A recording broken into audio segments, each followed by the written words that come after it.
देखेंगे कैसे प्रधानमंत्री नरेंद्र मोदी का जो हेलीकॉप्टर है अब इस राष्ट्रीय प्रेरणा स्थल से अब गुजरता हुआ अब अपने और भी जहां उनके कार्यक्रम है उस तरफ जा रहा है। प्रधानमंत्री नरेंद्र मोदी यहां पे आए थे और आपने देखा कि किस तरीके से उनकी दीवानगी यहां पर देखने को मिली और यहां पर उनका लोगों ने स्वागत किया। मुख्यमंत्री योगी आदित्यनाथ भी यहाँ मौजूद थे और ये राष्ट्रीय प्रेरणा स्थल का उद्घाटन आज प्रधानमंत्री नरेंद्र मोदी ने किया, जहां 3 महापुरुष श्यामा प्रसाद मुखर्जी और पंडित दीनदयाल उपाध्याय और पूर्व प्रधानमंत्री भारत रत्न अटल बिहारी वाजपेयी की प्रतिमाएं यहां बनाई गई हैं। एक तरीके से इन तीनों महापुरुषों से प्रेरणाएं लेने के लिए सब आप देखेंगे प्रतिमाएं हैं और इसका आज अवलोकन जो है प्रधानमंत्री नरेंद्र मोदी द्वारा किया गया, जिनके स्वागत के लिए लखनऊ की तमाम जनता यहाँ पर आई हुई थी और लखनऊ की जनता ने उनका भरपूर स्वागत किया। साथ लखनऊ की जनता ने यह भी बताया कि किस तरीके से प्रधानमंत्री नरेंद्र मोदी और मुख्यमंत्री योगी आदित्यनाथ ने मिलकर कायाकल्प यहाँ पर पूरे उत्तर प्रदेश का कर दिया। ये देखेंगे आप सामने, यहाँ पे आपको हजारों लाखों लोग यहाँ पर दिखाई देंगे जो प्रधानमंत्री नरेंद्र मोदी के लिए आए थे,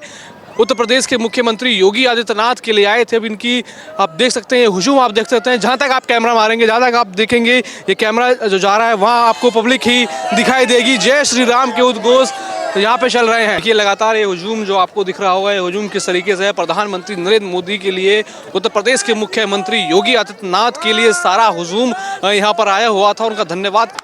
लखनऊ तालियों के साथ स्वागत करे माननीय प्रधानमंत्री महोदय का।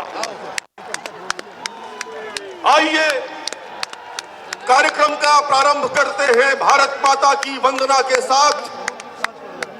भारत की 150 वर्षों की गौरवशाली परंपरा को दर्शाता हमारा राष्ट्रीय गीत, कृपया वंदे मातरम के लिए आप सब अपने स्थान पर खड़े हो जाएं। भारत माता की जय।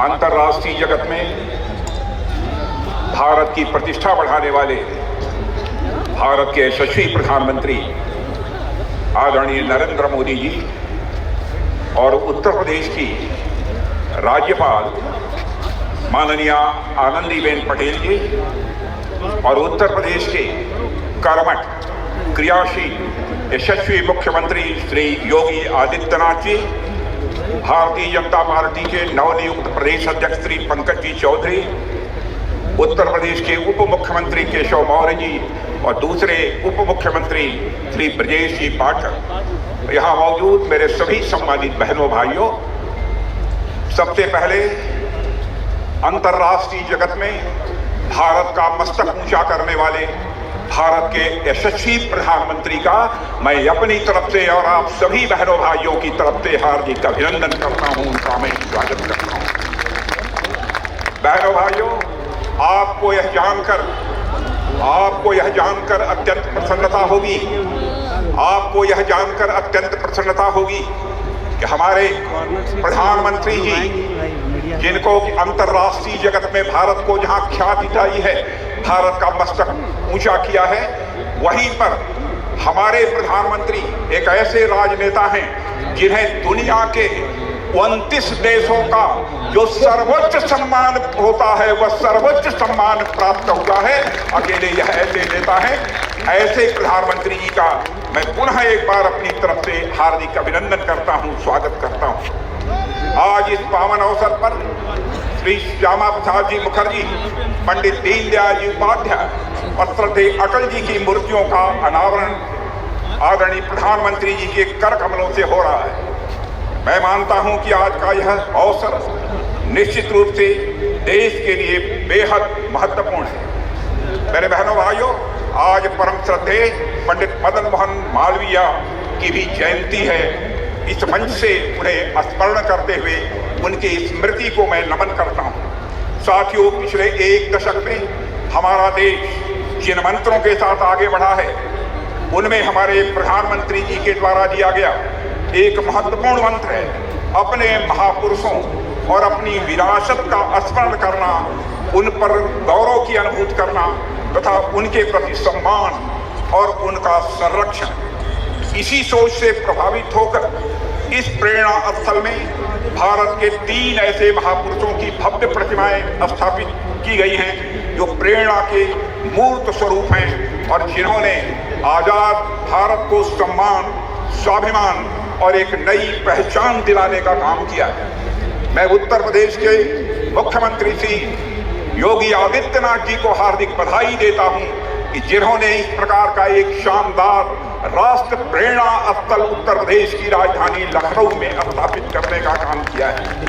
इनमें से पहला नाम है डॉक्टर श्यामा प्रसाद जी मुखर्जी, जिन्होंने की भारत की एकता और अखंडता को सुनिश्चित करने के लिए लंबा संघर्ष किया था और साथ ही एकता और अखंडता को सुनिश्चित करने के लिए जम्मू कश्मीर, जिसको धारा 370 के तहत एक विशेष अधिकार प्राप्त था, विशेष दर्जा प्राप्त किया था, उस धारा 370 को समाप्त करने के लिए अपना प्राणों का बलिदान देने का काम किया था। उनके उस संकल्प को भी आजाद भारत में पूरा करने का काम यदि किसी ने किया है तो हमारे प्रधानमंत्री आदरणीय नरेंद्र मोदी जी ने किया है। मेरे बहनों भाइयों, आजाद भारत में यदि हमारे सामने सबसे बड़ी दार्शनिक अवधारणा एकात्म मानववाद और अंत्योदय, इसका विचार प्रस्तुत करने का काम किसी ने किया है तो पंडित दीनदयाल जी उपाध्याय ने किया है। जानते हैं, पंडित दीनदयाल उपाध्याय ने जो दर्शन दिया, जो विचारधारा दी, उसी दर्शन और विचारधारा के आधार पर हमारे प्रधानमंत्री जी भारत को एक सशक्त भारत, स्वाभिमानी भारत और स्वावलंबी भारत बनाने के लिए वो सतत प्रयत्नशील है। पंडित दीनदयाल जी उपाध्याय का मानना था, व्यक्ति केवल धन प्राप्त करने से सुखी नहीं हो सकता है। व्यक्ति को धन के साथ उसके मन के अंदर की सबसे प्रखर भावना होती है मान, सम्मान, स्वाभिमान, उसकी भी चिंता की जानी चाहिए। और तन, मन, बुद्धि, हर व्यक्ति शिक्षित होना चाहिए, हर व्यक्ति ज्ञानी होना चाहिए और साथ ही साथ आत्मा के सुख के लिए भी परमात्मा का भी वो स्मरण करे, परमात्मा के साथ अपना तादात्म्य स्थापित करे। यह पंडित दीनदयाल उपाध्याय की एक सोच थी। यानी हर तन के सुख के लिए धन धान चाहिए, मन के सुख के लिए मान, सम्मान, स्वाभिमान चाहिए, बुद्धि के सुख के लिए ज्ञान चाहिए और आत्मा के सुख के लिए भगवान चाहिए। यह पंडित दीनदयाल जी उपाध्याय के दर्शन का यह सार है। मेरे बहनों भाई, आज हमारे प्रधानमंत्री मोदी जी के नेतृत्व में जब एनडीए सरकार गरीब कल्याण के प्रति अपनी प्रतिबद्धता को पूरे देश के समक्ष अभिव्यक्त कर रही है तो उसके पीछे जो व्यक्ति हमारी प्रेरणा है वह है पंडित दीनदयाल जी उपाध्याय। आज उनकी भी यहाँ पर भव्य प्रतिमा लगाई गई है। भारत के पूर्व प्रधानमंत्री अटल बिहारी वाजपेयी का किसी से परिचय कराने की आवश्यकता नहीं है। लखनऊ संसदीय निर्वाचन क्षेत्र के लोग उनसे कितने घुले मिले थे इसके भी बताने की कोई आवश्यकता नहीं है। उनका विनोदी स्वभाव, इससे भी हम सभी अच्छी तरह परिचित हैं। मैं एक घटना की चर्चा करना चाहूँगा। पाकिस्तान के दौरे पर गए थे, उनके भाषण से प्रभावित होकर एक पाकिस्तान की महिला पत्रकार ने कहा कि मैं आपसे शादी करने के लिए तैयार हूँ, लेकिन इसके एवज में यदि आप जम्मू कश्मीर पाकिस्तान के हवाले कर दें। तो अटल जी ने मुस्कुराते हुए यह जवाब दिया था कि मैडम, मैं आपके साथ शादी करने के लिए तैयार हूं, लेकिन आप भी वचन दीजिए इसके एवज में हमको पाकिस्तान दहेज के रूप में प्राप्त होगा। यह ऐसा एक विरोधी स्वभाव श्रद्धेय अटल बिहारी वाजपेयी जी का। भारतीय राजनीति, समाज और संस्कृति के विकास में जो अटल जी का योगदान रहा है, मेरे बहनों भाइयों, आप सब जानते हैं, वह अतुलनीय है। आज मोदी जी के नेतृत्व में भारत उसी राह पर विकास की नई बुलंदियों की तरफ तेजी से आगे बढ़ रहा है। आज आपको जानकर यह खुशी होगी, भारत में महंगाई की दर आजाद भारत के इतिहास में पहली बार 1% से नीचे गई है। मेरे बहनों भाइयों, इसके लिए प्रधानमंत्री जी का तालियां बजाकर अभिनंदन किया जाना चाहिए, स्वागत किया जाना चाहिए। 8% से अधिक की विकास दर भारतवासियों को देखने को मिल रही है तो प्रधानमंत्री नरेंद्र मोदी जी के शासनकाल में देखने को मिल रही है। अंतर्राष्ट्रीय जगत में हमारे प्रधानमंत्री ने भारत की प्रतिष्ठा को बढ़ाया है, भारत के मस्तक को उन्होंने ऊंचा किया है। पहले भारत के बारे में जो धारणा थी, बहनों भाइयों, आज वह धारणा अंतर्राष्ट्रीय जगत में वह बदल गई है।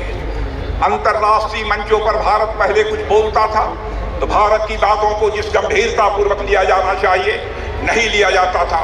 लेकिन आज हमारे प्रधानमंत्री के नेतृत्व में जब भारत अंतर्राष्ट्रीय मंचों पर बोलता है, सारी दुनिया कान खोलकर सुनती है कि भारत बोल क्या रहा है। यह भारत की हैसियत सारी दुनिया में बनी। और मेरे बहनों भाइयों, आज डॉक्टर श्यामा प्रसाद मुखर्जी, पंडित दीनदयाल जी और अटल जी ने जिस भारत के निर्माण की प्रेरणा दी थी, उसको साकार करने का काम हमारे प्रधानमंत्री मोदी जी कर रहे हैं। मैं पुनः उनका इस कार्यक्रम में स्वागत करता हूं। और एक जानकारी आप सबको मैं देना चाहता हूं कि हमारे प्रधानमंत्री ने एक बहुत बड़ा काम गांव के लिए किया है, गरीबों के लिए किया है, किसानों के लिए किया है। पहले जो मनरेगा था उसमें तरह तरह की धांधली होती थी, उसके स्थान पर उन्होंने विकसित भारत जी राम जी का एक नया विधेयक संसद में पारित किया है। मेरे बहनों भाइयों, जहां हमारे श्रमिकों को पहले 100 दिन का काम मिलता था, अब 125 दिनों का काम हमारे श्रमिक भाइयों को मिलेगा। मेरे बहनों भाइयों, और साथ ही साथ अस्थायी बुनियादी ढांचों का विकास भी गांव में होगा। इसके लिए भी मैं आप सभी से अनुरोध करना चाहता हूं, तालियां हाथ ऊपर उठाकर तालियां बजाकर प्रधानमंत्री का अभिनंदन किया जाना चाहिए, उनका स्वागत किया जाना चाहिए। और आज यहीं पर अपनी बात समाप्त करने से पहले मैं भारत के प्रख्यात मूर्तिकार राम सुतार जी के प्रति भी अपनी श्रद्धांजलि अर्पित करता हूं। और साथ ही मंटू राम जी ने यहाँ पर जो 2 प्रतिमाएं बनाने का काम किया है, उनके प्रति भी अपना सम्मान व्यक्त करते हुए यहीं पर बहनों भाइयों मैं अपना निवेदन समाप्त करता हूं। आप सबको बहुत बहुत धन्यवाद।